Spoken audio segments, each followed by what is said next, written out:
Hello, this is Ashok Bose and you're watching my channel Beyond 61. And today's topic is lobbyism, a very sensitive matter, sensitive topic. And before we proceed on, let's understand what is lobbyism, lobbying or lobbyism. So, in short, I would explain that this is a decentralized attempt by one or few to subjugate and take control over a few others in their own interest, which might not be in line with the vision, mission, and objective of the organization or the lobby working against. Now, here the most important thing is there has to be common interest. Now here there is a common interest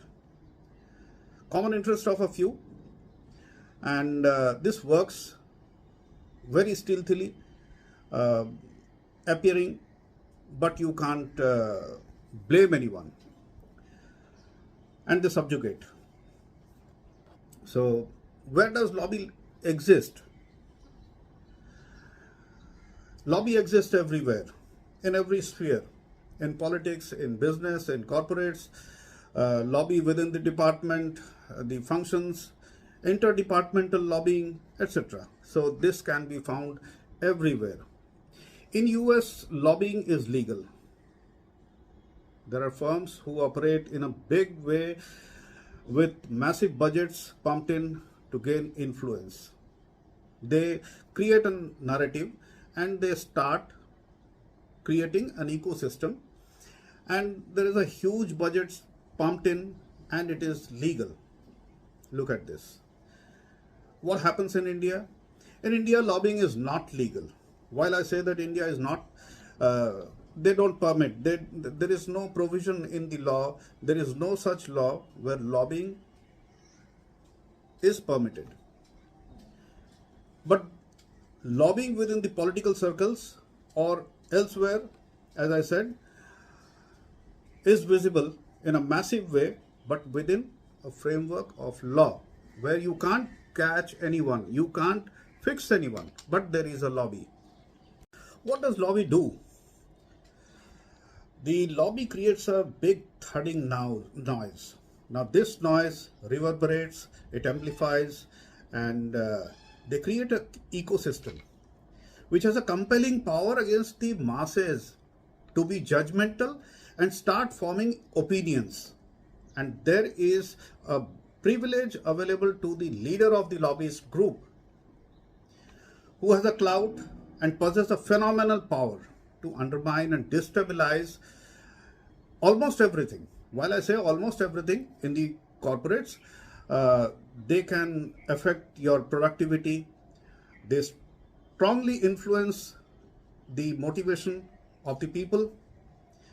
They convert a productive department into, or productive entity into, unproductive and useless lot. They have the power to do that, which further culminates into an unruly mob who starts behaving in a pattern what they are not. To the extent that they can go to the extent of lawlessness, and this penetration is very stealthy, and the pattern ultimately leads to demotivation, errors and failures and losses. While I say so, these are all the demerits of lobbying. What can be done to stop this? There are remedial measures to stop it. Remedial measure to counter this menace is on an urgent basis. Not on an urgent basis, you must always have an internal existence of intelligence system that has to be available. If you don't have, you must have it. Analyze the information, whatever is received, immediately. Understand the extent of damage already done. Understand the pulse of mechanism and identify the enemy within. These are important things while you want to fight out a negative lobbyism, in the absence of which the leadership is bound to fail very miserably, despite all inputs. And this applies to almost every type of industry. Now, here I have to say that there are advantages and disadvantages both into the lobby.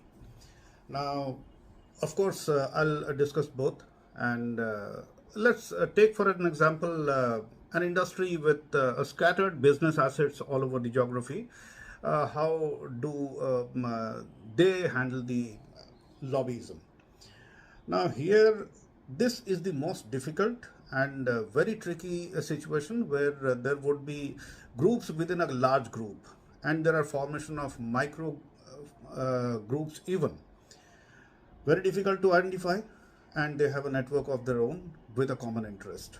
So, first, I will start with the disadvantages of the lobbyism. So, let's see what are the disadvantages and what happens, and mainly, and also I would say that when the lobby works against an individual, say the boss is, I don't like the boss, or I don't like my supervisor, or something like this, or the colleague himself, a new guy with intelligence and professionally very good, and so there is a lobby working, and everyone has experienced this, no one would deny on this.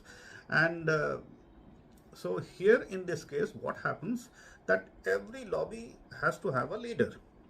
Now this lobby creates a kind of an environment and an ecosystem which gives out certain comfort zone and a shelter. Now the lobby gets used to the clout as well as the comfort zone, and they start developing an elitist view. What is that? They would have an upper hand all the times, which means all jobs which are difficult would be given to the man who needs to be subjugated or influenced. There would be at times this becomes a practice. It's not my job, or it's not, he should do it in that way. So the difficult task would be given to the uncomfortable places, to a person who is out of the lobby, who is not a favorite, who is not within the lobby, who doesn't have a common interest. This is how it works. Although it's rare, but sometimes it can also happen that an outsider, rather, who is an outsider? Outsider means who doesn't belong to the lobby, creates a dent in the lobby itself out of his own charisma. By what? By professional caliber, and creates a place of his own. And surprisingly, initially one, and then a few people gradually start following him for his wisdom.